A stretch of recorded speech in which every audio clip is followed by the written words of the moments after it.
All right, guys, welcome back to another video looking at another controller here. This is the Monba One, and what is very interesting about this controller versus other controllers is that it has a full color interactive display where you can go in there, change your settings, map buttons, choose the pairing method. All of those things can be done with this display rather than an external app or an external piece of software, which I find is pretty cool. It makes the actual feature of doing that stuff probably easier than actually having to have something else on the side. But I'm going to unbox it and then we will get into my thoughts on the controller itself. This is what comes with the device. You get the controller, a charging station, a wireless receiver, USB-C cable, and interchangeable thumbstick. So you can do all of that stuff here with the Monba One. So it comes off like that. We'll just open this up.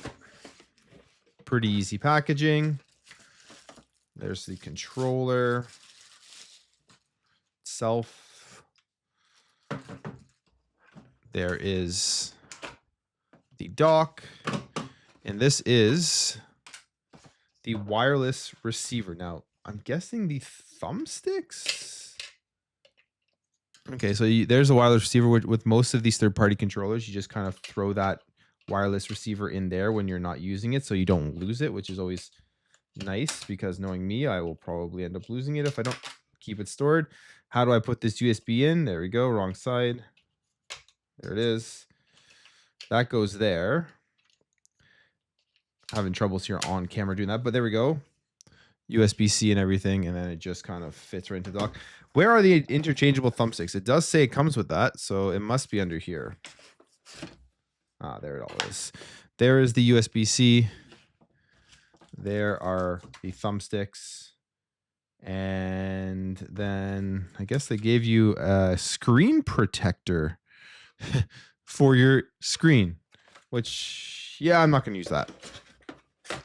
Put that away. Get this off the table.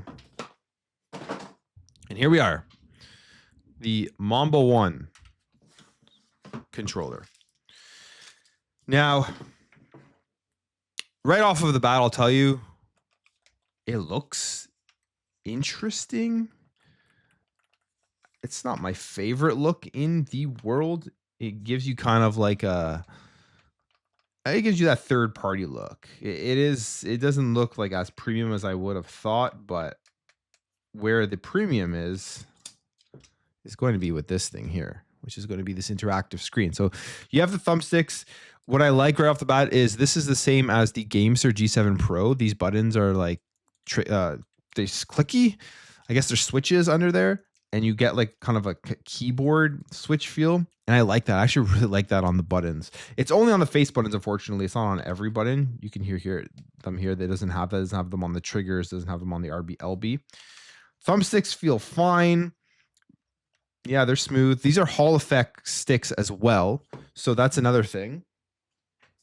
If you're looking for something that doesn't give you stick drift, you can see here, Hall effect joysticks, full color LED, remappable back buttons, and then linear Hall effect triggers. So Hall effect sticks, always a must, or TMR. Those are the two you want to get if you're ever getting a third-party controller or any controller at all. It does seem like third parties are putting Hall effect or TMR more so than the first-party controllers, which is wild to think about.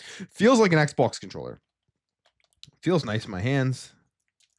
Not bad. Like it feels like an Xbox controller. Like I have the G7 Pro right here, so I'll just compare it. You can see like the difference in this one is a little taller, and I feel like it's not as wide in your hands though. This one feels wider in your hands. They both feel good. I mean, they're both good ergonomically. Right off of the bat, if I have to choose one that I think feels better, it's probably the G7 Pro. But I'll have to do more intensive gaming with this to really choose. It does feel fine, though. It does feel good in your hands. On the back here, you have 4 back buttons. You have your trigger stops, which is nice. Always having the trigger stops, something big on these third-party controllers. And then you also have the charging for the dock, so it'll just fit right in there. I love how all of these third-party controllers also come with a dock.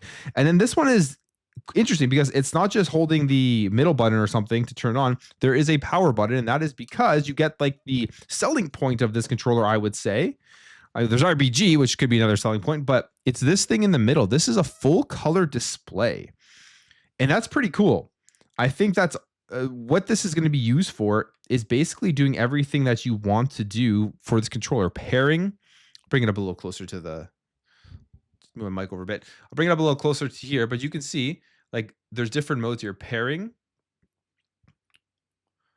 Switch, PC, Android TV, or phone. So those are where you can all pair this with, and it tells you exactly how this works. Bluetooth as well. PC is the receiver, so you have to plug in that little receiver into your PC to have this work.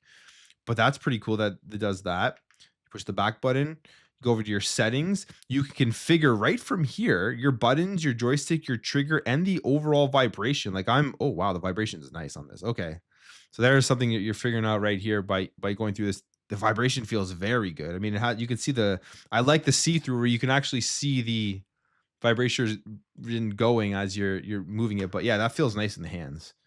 The vibration, that's pretty neat.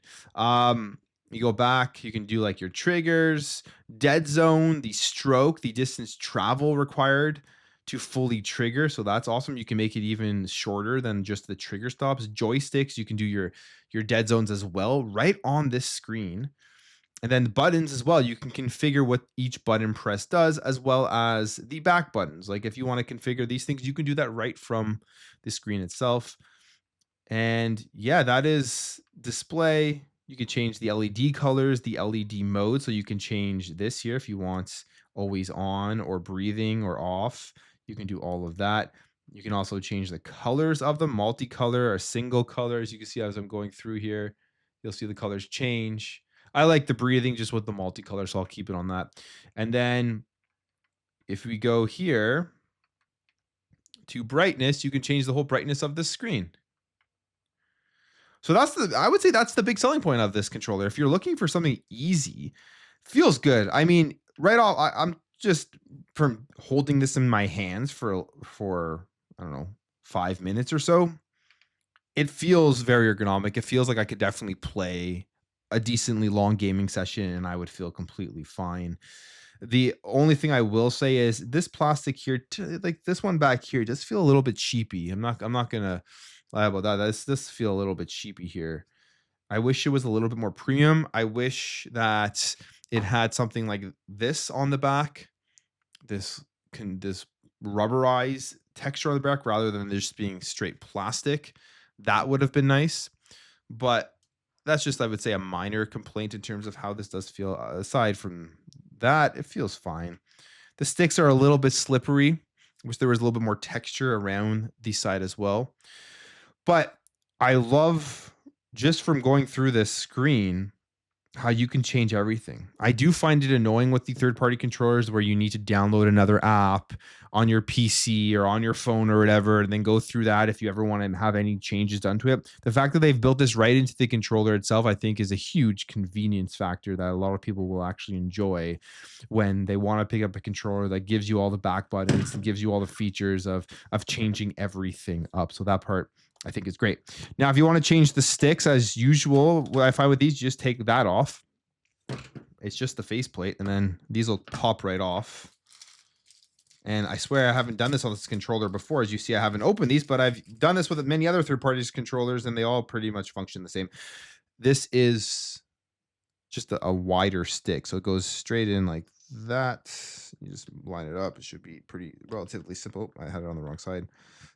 Yeah, it goes in just like that. There's 2 little slots there, 2 little slots there, and you push it in, and boom, you're in business. And you have higher sticks with more travel if you want to game with that instead. The pricing of this right now, if I look online on their website, is $55.99. That says it's on sale. The regular price is $70. So for that price, I think that's a pretty decent price for all the features you are getting. If you're looking for something with convenience, of course, that would be the main reason why you buy this controller. If you want that screen in the middle where you can just change up everything and you don't have to download extra apps or anything and just on the fly at any point. You go through this LCD and you could just control everything that you need to do with this controller. So that is the Monba One controller. Let me know what you think about this. Let me know if you have this controller. Would you consider getting it? Do you like the middle screen? All of that stuff. And I'll catch you guys in the next video.